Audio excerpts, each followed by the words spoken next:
चतुर्थ श्रेणीर छात्री अटे। मु आज आपनମାନଙ୍କ आगरे किछि रथयात्रा उपलक्षे कहिबाकु जाउछि। प्रति वर्ष आषाढ़ मास शुक्ल पक्ष द्वितीय तिथि रे रथयात्रा हुए। एहाकु गुंडीचा यात्रा और घोष यात्रा मध्य कुहा जाए। प्रभु जगन्नाथଙ୍କ रथर नाम नंदीघोष और बलभद्रଙ୍କ रथर नाम तालध्वज, सुभद्राଙ୍କ रथर नाम देवदलन अटे।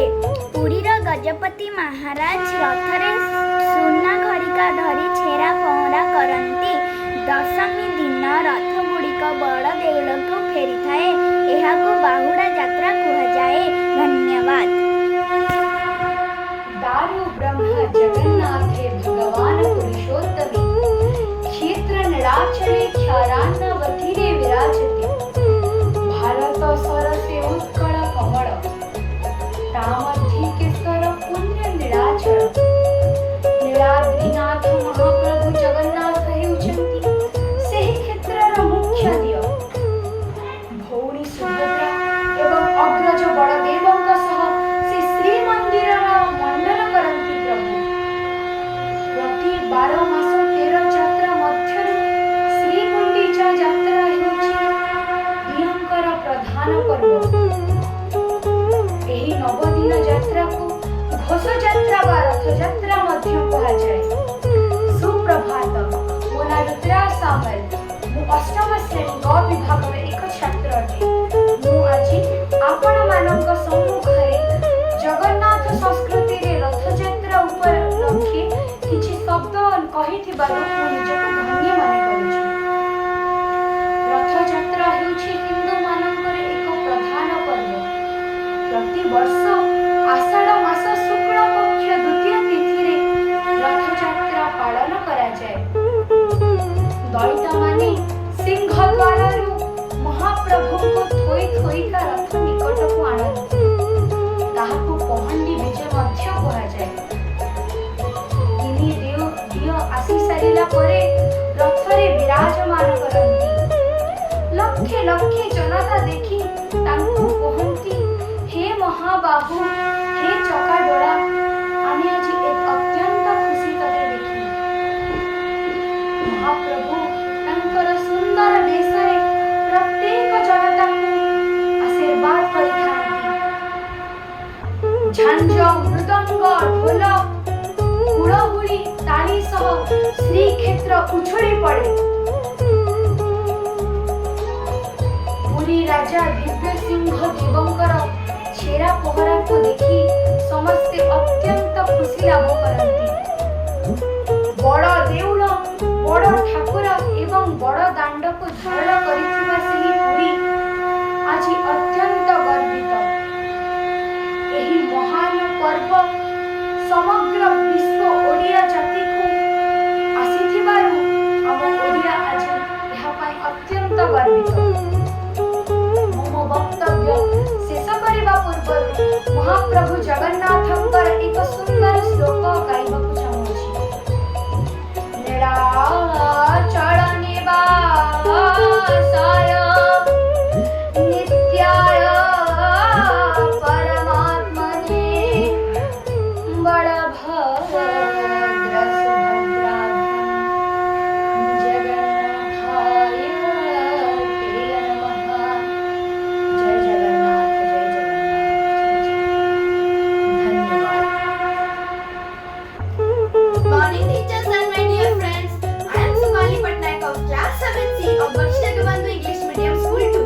Today I am going to deliver a short speech on the special occasion of Rath Yatra. Rath Yatra is a major Hindu festival which is associated with Lord Jagannath, who is the avatar of Lord Vishnu. It is held at Puri in India during the months of June or July. Rath Yatra is a world famous and it attracts more than 1 million pilgrims every year. Not only from India, but also from the different parts of the world. Rath Yatra in other words is also called the Chariot Festival. It is the only day when the devotees who are not allowed to the temple can get a chance to see the deities. This festival is the symbol of equality and integration. The three deities, Lord Jagannath, his elder brother Lord Balabhadra, and their sister Devi Subhadra are worshipped within the temple, and they are taken to the streets of Puri so that everyone can have the fortune to see them. The three deities make an annual journey to their aunt's temple, which is known as Gundicha Temple. It is 2 kilometers away from the Lord Jagannath's temple. The festival begins with the invoking ceremony in the morning and the chariot pulling on the roads of Puri in the afternoon. It's the most exciting part of the festival. The three deities have the three different chariots. The chariot of Lord Jagannath is named as Nandi Ghosha. It has 18 wheels in it. It is 45.6 feet high. The chariot of Lord Balabhadra is named as Taladhwaja. It has 16 wheels in it and it is 45 feet high. The chariot of Devi Subhadra is named as Darpadalana. It has 14 wheels and it is 44.6 feet high. Every year the wooden temples like chariots are constructed newly from the wood of neem tree. The idols of the three deities are also made of wood and they are religiously replaced by the new ones in every 12 years. The Jagannath temple in Puri is one among the 4 most sacred temples in India. The other 3 temples are Rameshwaram temple in south, Dwarika temple in west and Badrinath temple in north. So, these 4 temples in other words are also known as the Char Dham. So, we celebrate Rath Yatra as a religious festival because it's the main festival of Odisha. So, we enjoy it a most. So, I wish you a very happy Rath Yatra. Jai Jagannath. नमस्कार जय जगन्नाथ मो ना हूँ ओम प्रयास रथ मु BJM school 2 अष्टम श्रेणीर छात्र आज मु आपणको रथयात्रा संपर्कित एक सुंदर किंबदंतीटे कहवाकू चाहिबी आसंतु जानिबा। आज आमे कथा हबा प्रभु जगन्नाथंकु जर काहेकि हुए। आपण माने जानिथिबे देवस्नान पूर्णिमा परे प्रभु जगन्नाथंकु जर आसीथाय ओ तांकर सेवा करा जाय। 15 दिन जाए जगन्नाथ जରରେ पड़ती तांको विभिन्न औषध दि जाए और काढ़ा पीया दि जाए। जेतेबेले जगन्नाथ भल हो जाती तांकर विश्व प्रसिद्ध रथयात्रा अनुष्ठित हुए। आपण माने भावुथिबे जगन्नाथ को जर हुए ताहा पुणी 15 दिन जाए। या पछरे गोटे सुंदर कहानीटे अछि। जगन्नाथ कहिसंती जे मोर भक्तर जदि देह खराब हो पारिबो तो मोर कहीं हो पारिबो नाही। एही कहानीटी प्रभु जगन्नाथ और तांकर जड़े बड़ भक्त माधव दासकर। से सर्वदा प्रभु जगन्नाथ को भजन रे मग्न रहउथिले। सबुदिन जगन्नाथ दर्शन करुथिले। संसार प्रति तांकर कौनसी मोहमाया नथिला। दिने माधव दास को बहुत जोरे जर हला। तांको एते जोरे जर हला जे ना से उठी पारुथिले ना से बसी पारुथिले। से एकुटिया रहुथिबारु सब कार्य तांको ही करिबाको पडुथिला। जदि केही तांको सहाय्य करबाको आसुथिले से तांको मध्य मना करि दउथिले। कहउथिले प्रभु जगन्नाथ अछंते ना से मते सहाय्य करिवे से मते रक्षा करिवे। भगवान का लीला भी बड़ विचित्र। तांकर एते जोरे देह खराब हैला जे से मलमूत्र भी सज्जारे त्याग करियाकू लागिले। प्रभु जगन्नाथ निज भक्तर एमिति अवस्था देखि पारिले नाही। से निज भक्तर सेवा करियाकू आसीगले। जगन्नाथ माधव दासकर सेवा करुथांती। जगन्नाथ माधव दासकर वस्त्र भी सफा करि दियंती। भगवान निज भक्त को प्रेम पूर्वक सेवा करुथांती। धीरे धीरे माधव दास भल हेबाकू लागिले। जेतेबेले तांकर चेतना आसला से देखिले अरे मोर सेवा हे प्रभु आपण मोर सेवा करुचंती काहेकि आपण एते कष्ट कले। आपणक सेवा तो पूरा जगत करे। ए संसार मालिक आपण मोर सेवा करुचंती। एहाटारु भल तो मोर आपण रोग ही दूर करि देई थांते। आपण एई सब कले मते यह भल लागला नहीं। प्रभु जगन्नाथ कहले हे माधव सत्य तो यह अटे कि मु मोर भक्तर कष्ट देखि पारिली नहीं। तेणु मु तुमर सेवा कली। मु चाहिथिले तुम रोग भल करि देई थांती किंतु जहाँ नियति अछि से तो निश्चित हब। जदि ताको ए जन्म रे भोग न करिवो ताहले हेई पारे तुमको आउ एक जन्म नबाकू पड़िवो। तेणु मु चाहेनी कि मो भक्त एही छोट कारणरू आउ एक जन्म नौ। तेणु मु तुमर सेवा करियाकू आसीगली। लोकमाने कहती भगवान दुख दियंती किंतु भगवान दुख दियंतु किंतु ताकू सहिबार शक्ति मध्य दउचंती। केवल आपणकर प्रेम और विश्वास रहिया दरकार। हे माधव तेणु मु तुमर सेवा करियाकू आसीथिली। କିନ୍ତୁ ଏବେ ମଧ୍ୟ ତୁମ ଭାଗ୍ୟରେ ତୁମ ଭାଗରେ 15 ଦିନର ରୋଗ ଭୋଗ କରିବାର ଅଛି। ମୁଁ ତୁମର ଏହି ଅବସ୍ଥା ଦେଖିପାରିବି ନାହିଁ। ତେଣୁ ହେ ମାଧବ, ତୁମ ଭାଗର 15 ଦିନ ମୁଁ ମୋ ନିଜ ନିକଟକୁ ନେଇଯାଉଛି।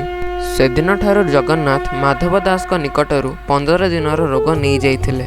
କୁହାଯାଏ ସେବେଠାରୁ ପ୍ରଭୁ ଜଗନ୍ନାଥଙ୍କର 15 ଦିନ ଯାଏଁ ଜ୍ୱର ହୁଏ।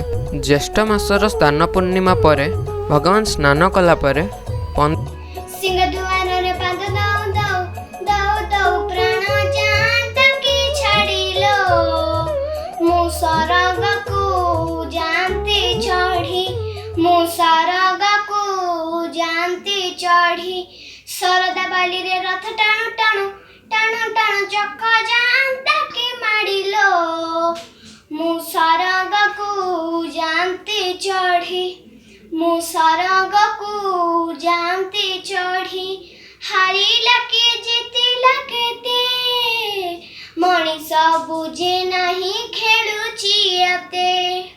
15 ଦିନ ଯାଏଁ ଜ୍ୱରରେ ପଡ଼ନ୍ତି ଆଉ ତାଙ୍କର ସେବା କରାଯାଏ। ଏହା ବର୍ଷ ବର୍ଷରୁ ଚାଲୁଅଛି। ଦଶମୀ ତିଥିରେ ପୁଣି ବଡ଼ ଦେଉଳ ବାଉଡ଼ି ଆସନ୍ତି। ଏକାଦଶୀ ତିଥିରେ ରଥ ଉପରେ 3 ଠାକୁରଙ୍କ ସୁନାବେଶ କରାଯାଏ। ଏଠାକୁ ଦେଖିବା ପାଇଁ ଲକ୍ଷେ ଲକ୍ଷେ ଲୋକଙ୍କ ସମାଗମ ହୋଇଥାଏ। 1460 ମସିହାରେ କପିଳେନ୍ଦ୍ର ଦେବ ଦକ୍ଷିଣ ବିଜୟ କରି 6ଟି ହାତୀ ପିଠିରେ ସୁନା ବୋଝେଇ କରି ଆଣିଥିଲେ ଏବଂ ଠାକୁରଙ୍କୁ ସମର୍ପଣ କରିଥିଲେ। ଦଶମୀ ତିଥିରେ ପୁଣି ବଡ଼ ଦେଉଳ ବାଉଡ଼ି ଆସନ୍ତି। ଏକାଦଶୀ ତିଥିରେ ରଥ ଉପରେ 3 ଠାକୁରଙ୍କ ସୁନାବେଶ କରାଯାଏ। ଏଠାକୁ ଦେଖିବା ପାଇଁ ଲକ୍ଷେ ଲକ୍ଷେ ଲୋକଙ୍କ ସମାଗମ ହୋଇଥାଏ।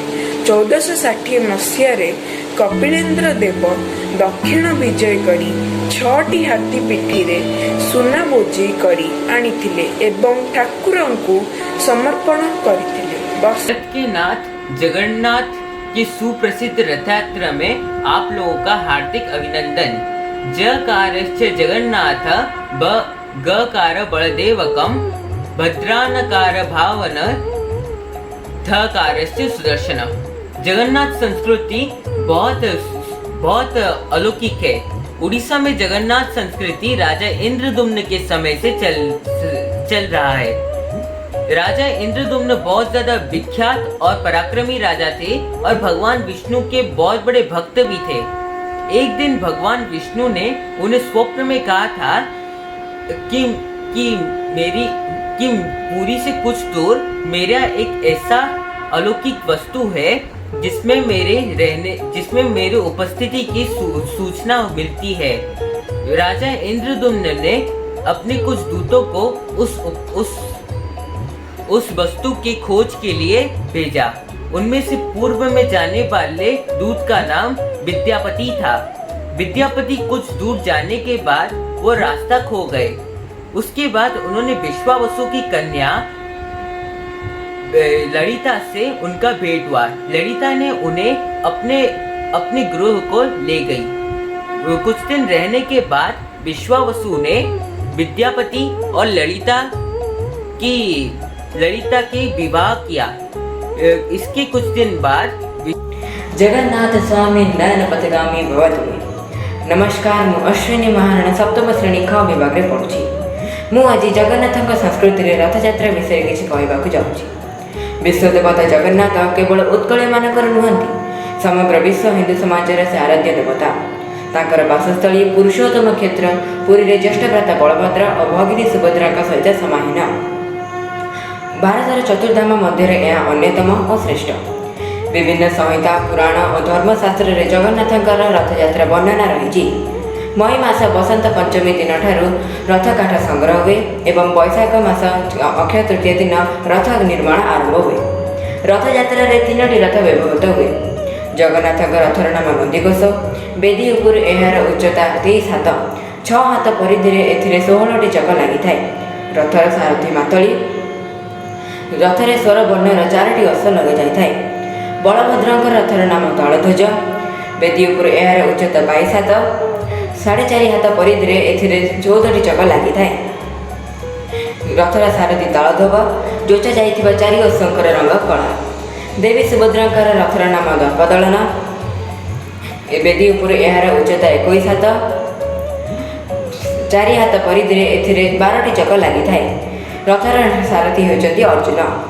ପ୍ରତ୍ୟେକ ରଥରେ ରକ୍ଷକ, ଦ୍ୱାର ରକ୍ଷକ ଓ ପାର୍ଶ୍ୱ ଦେବତାମାନେ ଥାନ୍ତି। ଜଗନ୍ନାଥଙ୍କ ଏହି ବିଶ୍ୱବିଖ୍ୟାତ ରଥଯାତ୍ରା ପ୍ରତ୍ୟେକ ବର୍ଷ ଆଷାଢ଼ ମାସ ଶୁକ୍ଳ ଦ୍ୱିତୀୟ ତିଥିରେ ହୋଇଥାଏ। ଏହି ଦିନ ସୁଦର୍ଶନଙ୍କ ସହ ତିନି ଠାକୁରେ ନୀଳଗିରି କେନ୍ଦ୍ରରୁ 9 ଦିନ ପର୍ଯ୍ୟନ୍ତ ଯାତ୍ରା କରିଥାନ୍ତି। ଏହାକୁ ଗୁଣ୍ଡିଚା ଯାତ୍ରା ମଧ୍ୟ କୁହନ୍ତି। ପୃଥିବୀ ପ୍ରସିଦ୍ଧ ରଥଯାତ୍ରା ଦେଖିବା ପାଇଁ ଓଡ଼ିଶା ଏବଂ ଓଡ଼ିଶା ବାହାରୁ ବହୁ ଲୋକ ପୁରୀରେ ଆସି ସମବେତ ହୁଅନ୍ତି। ବଡ଼ଦାଣ୍ଡ ଲୋକକରଣ୍ୟ ହୋଇଥାଏ। ବିପୁଳ ଜନସମାଜର ନିୟନ୍ତ୍ରଣ ଓ ଶାନ୍ତି ରକ୍ଷା ପାଇଁ ପୁଲିସ ସେବାୟତମାନେ ନିଯୁକ୍ତ ଥାନ୍ତି। ମ୍ୟୁନିସିପାଲିଟି ପାନୀୟ ଜଳ ସୁବିଧା କରିଥାନ୍ତି। ଆହତ, ମୂର୍ଚ୍ଛିତ ଏବଂ ରୋଗାକ୍ରାନ୍ତ ବ୍ୟକ୍ତିମାନଙ୍କର ଆଶୁ ଚିକିତ୍ସା ଏବଂ ଅସ୍ଥାୟୀ ଚିକିତ୍ସାଳୟ ଖୋଲିଥାଏ। ରଥଯାତ୍ରା ଉତ୍କଳୀୟ ସଂସ୍କୃତିର ଗର୍ବ ଗୌରବର ପ୍ରତୀକ। ଜଗନ୍ନାଥ ଭାଇ ବଳଭଦ୍ର ଓ ଭଉଣୀ ସୁଭଦ୍ରାଙ୍କ ସହ ନେଇ ଯାତ୍ରା କରିବା ପାରିବାରିକ ବନ୍ଧନ ତଥା ଭ୍ରାତୃତ୍ୱର ସୂଚନା ଦିଏ। ଯୁଗେ ଯୁଗେ ରଥଯାତ୍ରା ମାନବ ସମାଜକୁ ସ୍ନେହ, ସଦିଚ୍ଛା, ସଂଗମ, ମମତା ଓ ବନ୍ଧୁତାର ଅର୍ପଣ କରିଯାଇଛି। ଧନ୍ୟବାଦ। ସମସ୍ତଙ୍କୁ ମୋ ସୁପ୍ରଭାତ। ମୁଁ ସାଇରାଜ ରାୟ। ମୁଁ ପଞ୍ଚମ ଶ୍ରେଣୀରେ ପଢ଼େ।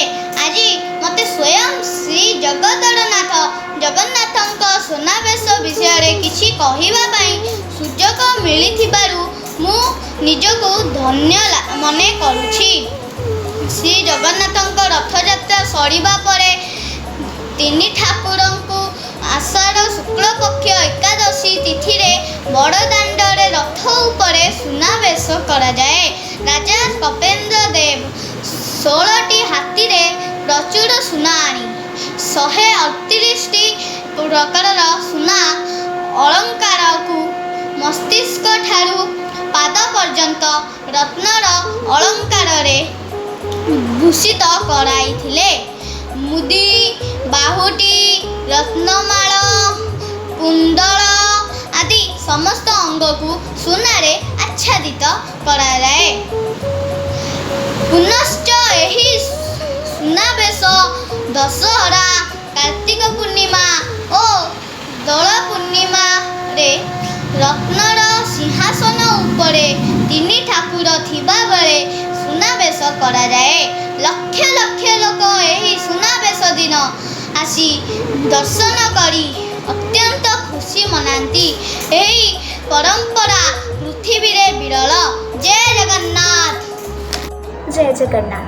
ରହସ୍ୟମୟ, ରୋଚକପୂର୍ଣ୍ଣ ତଥା ଆମୋଦଦାୟକ ତଥ୍ୟର ସମାହାର ହେଉଛି ଆମ ସଂସ୍କୃତି, ଯାହାକି ଜଗନ୍ନାଥ ସଂସ୍କୃତି ନାମରେ ବିଶ୍ୱବିଦିତ। ବିଶ୍ୱର ଦେବତା, ଜଗତର ନାଥ ଜଗନ୍ନାଥ ପ୍ରତ୍ୟେକ ଓଡ଼ିଆ ପ୍ରାଣର ଠାକୁର ଆମ କଳ ଠାକୁର। ପ୍ରତ୍ୟେକ ବର୍ଷ ଆଷାଢ଼ ମାସ ଶୁକ୍ଳପକ୍ଷ ଦ୍ୱିତୀୟା ତିଥିରେ ଭାଇ ଭଉଣୀଙ୍କୁ ସାଙ୍ଗରେ ଧରି ବଡ଼ଦାଣ୍ଡରେ ବଡ଼ ଠାକୁର ବିଜେ କରନ୍ତି। ଜାତି, ଧର୍ମ, ବର୍ଣ୍ଣ ନିର୍ବିଶେଷରେ ସମସ୍ତ ଭକ୍ତଙ୍କୁ ଦର୍ଶନ ଦେବା ପାଇଁ, ଯାହାକି ଗୁଣ୍ଡିଚା ଯାତ୍ରା, ଘୋଷଯାତ୍ରା ଓ ରଥଯାତ୍ରା ନାମରେ ଖ୍ୟାତ। ମୁଁ ପୂର୍ବୀ ଶତପଥୀ, ବିଭାଗ ଘ, 6ଠ ଶ୍ରେଣୀର ଛାତ୍ରୀ। ଆଜି ଆପଣମାନଙ୍କ ସମ୍ମୁଖରେ ଏହି ଲୀଳାମୟ ଠାକୁର, ମାନବ ରୂପୀ ଦେବତା, ଯିଏକି ପ୍ରତ୍ୟେକ ବର୍ଷ ଚତୁର୍ଦ୍ଧ ମୂର୍ତ୍ତିଙ୍କ ସହିତ ଭିନ୍ନ ଭିନ୍ନ ରଥରେ ବସି ଗୁଣ୍ଡିଚା ମନ୍ଦିରକୁ ଯାତ୍ରା କରିଥାନ୍ତି ଏବଂ ଜଗନ୍ନାଥ ବିରାଜିତ ରଥ, ଯାହାକି ନନ୍ଦିଘୋଷ ନାମରେ ନାମିତ, ସେହି ରଥର ନାମକରଣକୁ ନେଇ କିଛି ବ୍ୟକ୍ତ କରିବାକୁ ଯାଉଛି। ପୁରାଣ ଅନୁଯାୟୀ ବିଭିନ୍ନ ଯୁଗରେ ଜଗନ୍ନାଥ ଭିନ୍ନ ଭିନ୍ନ ରୂପ ତଥା ନାମ ନେଇ ମୂର୍ତ୍ତିମଣ୍ଡଳରେ ନିଜ ଲୀଳାଖେଳା ସମାପନ କରିଛନ୍ତି। ନନ୍ଦୀ ଆଉ ଘୋଷ, ଏହି ଦୁଇଟି ଶବ୍ଦର ସମାହାର ହେଉଛି ନନ୍ଦିଘୋଷ। ନନ୍ଦୀ ହେଉଛନ୍ତି ମହାପ୍ରଭୁ ଶିବଙ୍କର ବାହନ ଏବଂ ଘୋଷର ଅର୍ଥ ହେଉଛି ଭୀଷଣ ଗର୍ଜନ। ନନ୍ଦୀଙ୍କ ଗର୍ଜନରୁ ହିଁ ଏହି ରଥର ନାମ ହେଉଛି ନନ୍ଦିଘୋଷ। ତ୍ରେତୟା ଯୁଗର କଥାରୁ ନନ୍ଦିଘୋଷ ଶବ୍ଦଟି ଜଡ଼ିତ। ରାବଣ ବିରୁଦ୍ଧରେ ଯୁଦ୍ଧ ଘୋଷଣା କରିବା ସମୟରେ ମହାପ୍ରଭୁ ଶ୍ରୀରାମ ନିଜ ବାନର ସେନା ସହିତ ଯୁଦ୍ଧର ରଣନୀତି ପ୍ରସ୍ତୁତ କରୁଥିଲେ। ଯେହେତୁ ମହାପ୍ରଭୁ ଶ୍ରୀରାମ ବନବାସ କାଟୁଥିଲେ, ତାଙ୍କ ପାଖରେ କୌଣସି ରଥ ନଥିଲା, ତେଣୁ ଦେବରାଜ ଇନ୍ଦ୍ର ତାଙ୍କୁ ଯାଇକି ରଥ ପ୍ରଦାନ କରିଥିଲେ। କିନ୍ତୁ ରାବଣ ମହାପରାକ୍ରମୀ ଥିଲେ। ତାଙ୍କୁ ପରାସ୍ତ କରିବା ପାଇଁ ବିଷ୍ଣୁରୂପୀ ରାମଙ୍କୁ କଷ୍ଟଦାୟକ ହେଉଥିବା ଦେଖି ମହାପ୍ରଭୁ ଶ୍ରୀ ଶିବ ନିଜର ବାହନ ନନ୍ଦୀଙ୍କୁ ତାଙ୍କ ପାଖକୁ ପ୍ରେରଣ କଲେ। ନନ୍ଦୀଙ୍କୁ ଧାରଣ କରିବାର କାହା ପାଖରେ ଶକ୍ତି ନଥିବାରୁ ବିଷ୍ଣୁଙ୍କର ସୁଦର୍ଶନ ଚକ୍ରରେ ନନ୍ଦୀ ସ୍ଥାପିତ ହେଲେ। ଦୁଇ ମହାଶକ୍ତି ଏକାଠି ହେଲେ ଏବଂ ନନ୍ଦୀ ଭୀଷଣ ବର୍ଷଣ କଲେ। ସେହି କର୍ଷଣ ଫଳରେ ରାବଣର ଅର୍ଦ୍ଧାଧିକ ସୈନ୍ୟ ପ୍ରାଣ ହରାଇଦେଲେ। ଫଳରେ ଶ୍ରୀରାମଙ୍କର ବିଜୟ ସୁଗମ ହୋଇଥିଲା। ଏଣୁ ଇନ୍ଦ୍ରଙ୍କର ଏହି ରଥର ନାମ ହେଉଛି ନନ୍ଦିଘୋଷ। ପୁରୀରେ ଜଗନ୍ନାଥ ବିରାଜିତ କରୁଥିବା ଏହି ରଥରେ ମହାପ୍ରଭୁଙ୍କର ବିଗ୍ରହ ସହ ପ୍ରମୁଖ ଚଳନ୍ତି ପ୍ରତିମା ମଦନ ମୋହନ ମଧ୍ୟ ଗୁଣ୍ଡିଚା ଯାତ୍ରା କରିଥାନ୍ତି। ତେଣୁ କିମ୍ବଦନ୍ତୀ ଅନୁସାରେ ଜଗନ୍ନାଥଙ୍କର ଏହି ରଥର ନାମ ନନ୍ଦିଘୋଷ ହୋଇଅଛି। ଧନ୍ୟବାଦ। नीलद्रौ शङ्खमध्ये सततकमले रत्नसिंहासने सर्वालङ्कारयुक्तनभकरसंयुतं चाग्रजेण सुप्रभातं मुकलकृश अचिरहे शुभलग्ने जगन्नाथ जगन्नाथଙ୍କ ବିଷୟରେ କିଞ୍ଚିତ୍ କହିବାକୁ ଯାଉଛି। ଦେଖିଲେ ମାର୍ଜନା କରିବେ। ଶ୍ରୀ ଜଗନ୍ନାଥଙ୍କ ରଥଯାତ୍ରା ଓ ବାହୁଡ଼ା ଯାତ୍ରା ମନୁଷ୍ୟମାନଙ୍କ ଶ୍ୱାସ ପ୍ରଶ୍ୱାସର ପ୍ରତୀକ ଏବଂ ମନୁଷ୍ୟମାନଙ୍କର ଜୀବନଯାତ୍ରାର ପ୍ରତୀକ। ରଥଯାତ୍ରା ଦିନ ରଥଗୁଡ଼ିକ ଶ୍ରୀମନ୍ଦିରରୁ ଶ୍ରୀମନ୍ଦିରର ଗୁଣ୍ଡିଚା ମନ୍ଦିର ଅର୍ଥାତ୍ ଦକ୍ଷିଣ ଦିଗରେ ଉତ୍ତର ଦିଗକୁ ଏବଂ ବାହୁଡ଼ା ଯାତ୍ରା ଦିନ ଗୁଣ୍ଡିଚା ମନ୍ଦିରରୁ ଶ୍ରୀମନ୍ଦିର ଅର୍ଥାତ୍ ଉତ୍ତର ଦିଗରୁ ଦକ୍ଷିଣ ଦିଗକୁ ଗମନ କରିଥାନ୍ତି। ମନୁଷ୍ୟମାନଙ୍କ ଶ୍ୱାସ ପ୍ରଶ୍ୱାସ କ୍ରିୟା ଶରୀରର ନିମ୍ନ ଭାଗରେ ଅର୍ଥାତ୍ ଉତ୍ତରରୁ ଦକ୍ଷିଣ ଦିଗକୁ ଅନୁଷ୍ଠିତ ହୋଇଥାଏ। ପ୍ରଳୟ କାଳରେ ରତ୍ନ ସିଂହାସନରେ ମହେଶ୍ୱର ରୂପେ ବଳଭଦ୍ର, ପ୍ରକୃତି ସ୍ୱରୂପେ ସୁଭଦ୍ରା ଏବଂ ନାରାୟଣ ରୂପେ ଜଗନ୍ନାଥ ବିଦ୍ୟମାନ। ପ୍ରଭୁ କରୁଣା ସିନ୍ଧୁ ଅଖିଳ ଜଗତ ବନ୍ଧୁ ସିନ୍ଧୁ ସୁତା ଶ୍ରୀନେନ୍ଦୁ ଗମନ୍ତି ରଥେ ବିପ୍ର ଗଣେ ପଥେ ମିଳେ ଗାନ୍ତି ସୁତିଆ ବଳି ଧନାଜେ କରନ୍ତି ସ୍ତୁତି କଥା ଶୁଚିବେ ପଥୁକି ମନୟନ ପଥେ ହୁଅନ୍ତି ପ୍ରାଣ ସ୍ୱାମୀ ଦେବ ଜଗନ୍ନାଥ। ଶ୍ରୀ ଜଗନ୍ନାଥ ହେଉଛନ୍ତି ସମଗ୍ର ହିନ୍ଦୁ ସମାଜର ପରମ ଆରାଧ୍ୟ ଦେବତା। ଶ୍ରୀ ଜଗନ୍ନାଥ ନିଜ ଭକ୍ତ ଓ ଭକ୍ତଜନଙ୍କୁ ଦର୍ଶନ ଦେବା ନିମନ୍ତେ ପ୍ରତିବର୍ଷ ଆଷାଢ଼ ମାସ ଶୁକ୍ଳପକ୍ଷ ଦ୍ୱିତୀୟା ତିଥିରେ ଶ୍ରୀମନ୍ଦିରର ବାହାରେ ବଡ଼ଦାଣ୍ଡରେ ଆସି ରଥରୁଢ଼ ହୋଇ ଲକ୍ଷ ଲକ୍ଷ ଭକ୍ତ ଓ ଭକ୍ତଜନଙ୍କୁ ଦର୍ଶନ ଦେଇଥାନ୍ତି। ଏହା ରଥଯାତ୍ରା ନାମରେ ବିଦିତ। ରଥଯାତ୍ରା ଅନେକ ଗୁଡ଼ିଏ ପୌରାଣିକ ଏବଂ ଐତିହାସିକ କିମ୍ବଦନ୍ତୀ ଉପରେ ଆଧାରିତ। ଏକ ପୌରାଣିକ କିମ୍ବଦନ୍ତୀରେ ରଥରାଜ ବିଶ୍ୱବସୁ ଏକ ନିଖଞ୍ଜ ଅରଣ୍ୟରେ ଶ୍ରୀ ଜଗନ୍ନାଥଙ୍କୁ ଯାତ୍ରା କରୁଥିଲେ। କିନ୍ତୁ ବିଦ୍ୟାପତି ଅତ୍ୟନ୍ତ କୌଶଳରେ ଶ୍ରୀ ଜଗନ୍ନାଥଙ୍କୁ ଅପହରଣ କରିନେଇ ରାଜା ଇନ୍ଦ୍ରଦ୍ୟୁମ୍ନଙ୍କୁ ଅର୍ପଣ କରିଥିଲେ। ରାଜା ବିଶାଖା ରାଜା ଶ୍ରୀ ଜଗନ୍ନାଥଙ୍କ ଦର୍ଶନ ନ ପାଇବାରୁ ଅତ୍ୟନ୍ତ ନିୟନ୍ତ୍ରଣ ହୋଇପଡ଼ିଥିଲେ। ବହୁ ଅନୁସନ୍ଧାନ ପରେ ରାଜା ବିଶ୍ୱବସୁ ରାଜା ଇନ୍ଦ୍ରଦ୍ୟୁମ୍ନଙ୍କୁ ନିଜ ଅଭିଳାଷ ବ୍ୟକ୍ତ କରିଥିଲେ। ରାଜା ବିଶ୍ୱବସୁ ଅସ୍ପୃଶ୍ୟ, ସେଥିପାଇଁ ରାଜା ଇନ୍ଦ୍ରଦ୍ୟୁମ୍ନ ତାଙ୍କୁ ପଥରୋଧ କରିଥିଲେ। ଭକ୍ତର ଭଗବାନ, ସେଥିପାଇଁ ପ୍ରଭୁ ଗୁଣ୍ଡିଚାଦେବଙ୍କୁ ବଡ଼ଦାଣ୍ଡରେ ଏକ ବିରାଟ ଯାତ୍ରା ଅନୁଷ୍ଠିତ କରିବା ପାଇଁ ସ୍ୱପ୍ନାଦେଶ ଦେଇଥିଲେ। ସେହିଦିନ ଜାତି, ଧର୍ମ, ବର୍ଣ୍ଣ ନିର୍ବିଶେଷରେ ଆର୍ଯ୍ୟକୁଳ ବ୍ରହ୍ମାଣ୍ଡ ଜଗନ୍ନାଥଙ୍କ ପର୍ବ ଅର୍ଥାତ୍ ରଥଯାତ୍ରାକୁ ପାଳନ କରେ। ଶୁଣାଇ ବିନୁ କାହ୍ନା ଚଳାଇ ବିନୁ ପାଦ କରାବିନୁ କରମ କରାଇ ବିଧିନାନ। ଏଥିରେ ଉଦ୍ବୋଧ ହୁଏ ଯେ ବିନା ପାଦରେ ସେ ଚାଲିପାରନ୍ତି, ବିନା କାନରେ ଶ୍ରବଣ ଏବଂ ବିନା ହସ୍ତରେ ସେ କର୍ମ କରନ୍ତି। ସେହି ବ୍ରହ୍ମ, ସେହି ନୀଳାଚଳ ଧାମରେ ସେହି ଦାରୁଭୂତ ହୋଇ ଦିବ୍ୟ ଲୀଳାରେ ନିମଗ୍ନ। ଯଥାର୍ଥରେ ଜୀବ ଗୋସ୍ୱାମୀ କହୁଛନ୍ତି ଯେ ନମାମି ଦେବଂ ଜଗନ୍ନାଥଂ ସଚ୍ଚିଦାନନ୍ଦ ବିଗ୍ରହଂ ଜନିଚ ନୀଳାଚଳେ ଯେ ବ୍ରହ୍ମଧାମରେ ଧନ୍ୟବାଦ। ଜୟ ଜଗନ୍ନାଥ। ଶୁଭ ସକାଳ। ମୁଁ ଅନ୍ୱେଷା ପଞ୍ଚମ ଶ୍ରେଣୀ ଖ ବିଭାଗର ଛାତ୍ରୀ। ଆଜି ମୁଁ ଆପଣଙ୍କୁ ରଥଯାତ୍ରା ବିଷୟରେ କହିବାକୁ ଯାଉଛି। ରଥଯାତ୍ରା କେବଳ ଓଡ଼ିଶାର ନୁହେଁ, ସମଗ୍ର ବିଶ୍ୱର ଅନ୍ୟତମ ମହାନ ବିଶାଳ ଯାତ୍ରା ଅଟେ। ମହାପ୍ରଭୁ ଜଗନ୍ନାଥ କେବଳ ଓଡ଼ିଶାର ଜାତୀୟ ଦେବତା ନୁହନ୍ତି, ସେ ସକଳ ବିଶ୍ୱର ବିଶ୍ୱ ଦେବତା ଅଟନ୍ତି। ରଥଯାତ୍ରା ଆଷାଢ଼ ମାସ ଶୁକ୍ଳପକ୍ଷ ଦ୍ୱିତୀୟ ତିଥିରେ ପାଳନ କରାଯାଏ। ରଥଯାତ୍ରାର 2 ମାସ ପୂର୍ବରୁ ବୈଶାଖ ମାସର ଅକ୍ଷୟ ତୃତୀୟା ଦିନ ରଥ ନିର୍ମାଣ କାର୍ଯ୍ୟ ଆରମ୍ଭ ହୋଇଥାଏ। ସୁନ୍ଦର ସାଜସଜ୍ଜା ସହିତ ରଥଗୁଡ଼ିକ କାଠରେ ତିଆରି ହୋଇଥାଏ। ମହାପ୍ରଭୁ ଜଗନ୍ନାଥଙ୍କ ରଥକୁ ନନ୍ଦିଘୋଷ, ମହାପ୍ରଭୁ ବଳଭଦ୍ରଙ୍କ ରଥକୁ ତାଳଧ୍ୱଜ ଓ ଦେବୀ ସୁଭଦ୍ରାଙ୍କ ରଥକୁ ଦେବଦଳନ କହନ୍ତି। ରଥଯାତ୍ରା ଦେଖିବାକୁ ହଜାର ହଜାର ଭକ୍ତ ପ୍ରତିବର୍ଷ ପୁରୀ ଆସନ୍ତି। ସେମାନେ ରଥଗୁଡ଼ିକୁ ଗୁଣ୍ଡିଚା ମନ୍ଦିର ପର୍ଯ୍ୟନ୍ତ ବଡ଼ଦାଣ୍ଡରେ ଟାଣି ଟାଣି ନିଅନ୍ତି। ବାହୁଡ଼ା ଯାତ୍ରା ଦିନ 3 ଠାକୁର ରଥାରୂଢ଼ ହୋଇ ବଡ଼ ଦେଉଳ ପ୍ରତ୍ୟାବର୍ତ୍ତନ କରିଥାନ୍ତି। सारा विश्व ही हिंदू मुसलमान क्रिश्चियन आदि सबु धर्मर भक्त माने एही दिन तिनि ठाकुर को देखिबार सुजोग पाइथांती। रथयात्रा मानव जाति को प्रेम मैत्री और आत्मीयता रजुरे बांधी रहिबा पाई शिक्षा दिए। मु एबे मो व्यक्त को एठी विराम देबी और विदाय नेबी। आपण समस्त को रथयात्रार बहु बहु अभिनंदन। धन्यवाद। सकाळ मो ना स्वागतिका पाणी विजयी स्कूल 2 ର ଷଷ୍ଠ ଶ୍ରେଣୀର ଘ ବିଭାଗର ଛାତ୍ରୀ। ଆଜି ମୁଁ ବିଶ୍ୱ ପ୍ରସିଦ୍ଧ ରଥଯାତ୍ରାର 3 ରଥ ବିଷୟରେ କିଛି କହିବାକୁ ଯାଉଛି। ଜଗତର ନାଥ ଜଗନ୍ନାଥ ହିନ୍ଦୁମାନଙ୍କର ଶ୍ରେଷ୍ଠ ଦେବତା। ଭକ୍ତ ଓ ପତିତମାନଙ୍କୁ ଦର୍ଶନ ଦେବା ପାଇଁ ପ୍ରତିବର୍ଷ ବଡ଼ ଦାଣ୍ଡରେ ବିଜେ ହୁଅନ୍ତି। ପ୍ରଭୁ ଜଗନ୍ନାଥ ବଡ଼ ଭାଇ ବଳଭଦ୍ର ଓ ଭଉଣୀ ସୁଭଦ୍ରା ଶ୍ରୀମନ୍ଦିରରୁ ଆଷାଢ଼ ମାସ ଶୁକ୍ଳ ପକ୍ଷ ଦ୍ୱିତୀୟା ତିଥିରେ ବାହାରକୁ ଆସି ରଥରେ ଆରୋହଣ କରନ୍ତି। ଏହା ଫଳରେ ଲକ୍ଷ ଲକ୍ଷ ଭକ୍ତ ଦର୍ଶନ ପାଆନ୍ତି। ଏହାକୁ ରଥଯାତ୍ରା ବା ଗୁଣ୍ଡିଚା ଯାତ୍ରା ବୋଲି କୁହାଯାଏ। ଅକ୍ଷୟ ତୃତୀୟା ଠାରୁ ରଥ ତିଆରି କାମ ଆରମ୍ଭ ହୁଏ। ଶ୍ରୀ ଜଗନ୍ନାଥଙ୍କ ରଥର ନାମ ନନ୍ଦିଘୋଷ। ଉଚ୍ଚତା 33 ହାତ 5 ଆଙ୍ଗୁଳି। ଏହା 830 ଖଣ୍ଡ କାଠରେ ନିର୍ମିତ। ଏହାର ଚକ ସଂଖ୍ୟା 16। ଏହି ରଥର ସାରଥୀ ହେଲେ ଦାରୁକ। ସୁଭଦ୍ରାଙ୍କ ରଥର ନାମ ଦେବଦଳନ। ଏହାକୁ ଦେବୀ ରଥ ମଧ୍ୟ କୁହାଯାଏ। ଏହାର ଉଚ୍ଚତା 31 ହାତ। ଏହା 593 କାଠରେ ନିର୍ମିତ। ଏହାର ଚକ ସଂଖ୍ୟା 12। ଏହି ରଥର ସାରଥୀ ହେଲେ ଅର୍ଜୁନ। ବଳଭଦ୍ରଙ୍କ ରଥର ନାମ ତାଳଧ୍ୱଜ। ଏହାର ଉଚ୍ଚତା 32 ହାତ 10 ଆଙ୍ଗୁଳି। ଏହା 763 କାଠରେ ନିର୍ମିତ। ଏହାର ଚକ ସଂଖ୍ୟା 14। ଏହି ରଥର ସାରଥୀ ହେଲେ ମାତଳି। ଶ୍ରୀ ଜଗନ୍ନାଥଙ୍କ ରଥର କପଡ଼ାର ରଙ୍ଗ ହେଉଛି ପୀତ। ସୁଭଦ୍ରାଙ୍କ ରଥର କପଡ଼ାର ରଙ୍ଗ ହେଉଛି କୃଷ୍ଣ ଓ ବଳଭଦ୍ରଙ୍କ ରଥର କପଡ଼ାର ରଙ୍ଗ ହେଉଛି ସବୁଜ। ଏହି ରଙ୍ଗୀନ କଣା ଦ୍ୱାରା ସଜ୍ଜିତ ହୋଇ ରଥ ଗୁଡ଼ିକ ଶୋଭା ପାଏ।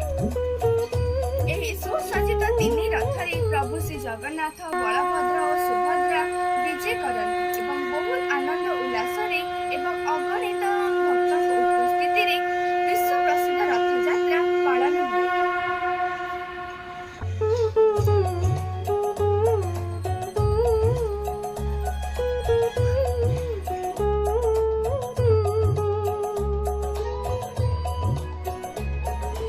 जय जगन्नाथ। उत्कलर पवित्र रथयात्रा उपलक्षे समस्त हार्दिक अभिनंदन। मु विभावरी साहू 5म श्रेणीर छात्री। रथयात्रा उपलक्षे पुरी रे पालित होउथबा विश्व प्रसिद्ध 3 रथ र विवरणी स्वल्प समय मध्यरे आंशिक वर्णना करूछि। प्रतिवर्ष आषाढ़ मास शुक्ल पक्ष द्वितीय तिथि रे रथयात्रा अनुष्ठित होइथाय। एही यात्रा उत्कलर एक महान पर्व। एही पर्वर अन्य नाम हेउछि गुंडीचा यात्रा। एही उत्सव रे बलभद्र सुभद्रा और जगन्नाथ ओ चक्रराज सुदर्शन रथरे विजय करी श्रीमंदिररू 9 दिन पाई गुंडीचा नगर को यात्रा करी जाती, जहाकू ठाकुर मानकर जन्म स्थान रूपे बुझा जाए। एही उत्सव रे बलभद्र सुभद्रा जगन्नाथ और चक्रराज सुदर्शन रथरे विजय करी श्रीमंदिररू 9 दिन पाई गुंडीचा नगर को यात्रा करिथांती, जहाकि ठाकुर मानकर जन्म स्थान रूपे विवेचित। एही यात्रा पाई 3टी रथ राजा नर सम्मुखरे महाराणा कारीगर मानक द्वारा निर्मित होइथाय। रथ निर्माण कार्य अक्षय तृतीया ठारू आरंभ हुए।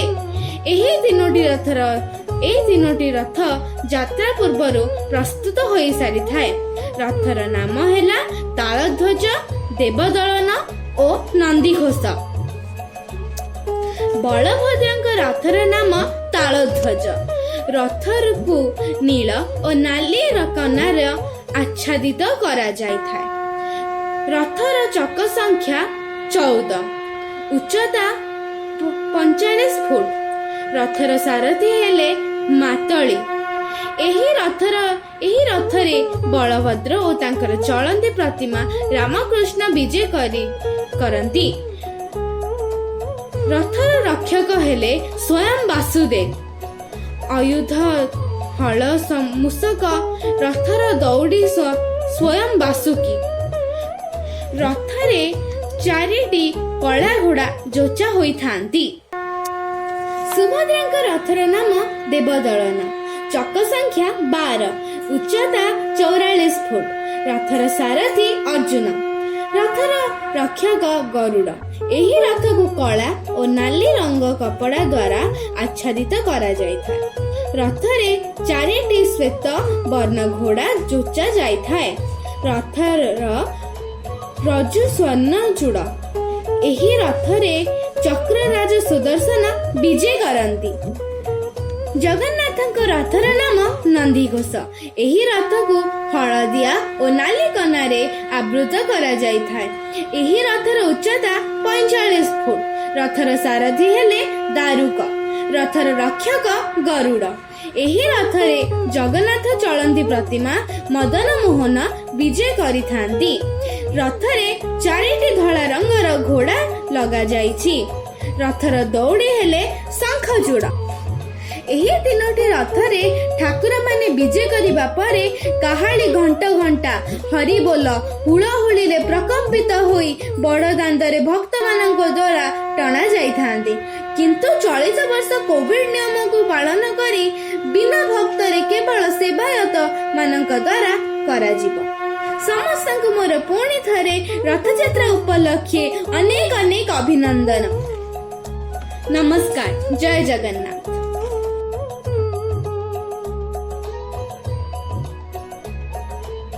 ମହାଲକ୍ଷ୍ମୀ କହୁଛନ୍ତି ନନ୍ଦିଘୋଷକୁ, ଆସିବନି ଆଉ ଜମା ଆର ରଥକୁ। 9 ଦିନ ପାଇଁ ତୁମେ ଗଲେ ନେଇ, 9 ଦିନ ପାଇଁ ତୁମେ ଗଲେ ନେଇ। ମୁଁ ଅନପରସିବି କାହାକୁ, କେଣି ଘେନି ଯାଉଛ ଜଗନ୍ନାଥଙ୍କୁ, କେଣି ଘେନି ଯାଉଛ ଜଗନ୍ନାଥଙ୍କୁ। ଅବଢ଼ା ରାନ୍ଧିବି ଆଉ କା ପାଇଁ, ବଡ଼ଖିଆ ଯଦି ପାଖରେ ନାହିଁ। 60 ପଉଟି 56 ଭୋଗ, କା ସାଙ୍ଗି ବସି କରିବି ଭାଗ। ପଟ ପୀତାମ୍ବରୀ ଚନ୍ଦନ କସ୍ତୁରୀ, ପଟ ପୀତାମ୍ବରୀ ଚନ୍ଦନ କସ୍ତୁରୀ। ମୁଁ ସୁବେଶ କରିବି କାହାକୁ, କେଣେ ଘେନି ଯାଉଛ ଜଗନ୍ନାଥଙ୍କୁ, କେଣେ ଘେନି ଯାଉଛ ଜଗନ୍ନାଥଙ୍କୁ, କେଣେ ଘେନି ଯାଉଛ ଜଗନ୍ନାଥଙ୍କୁ।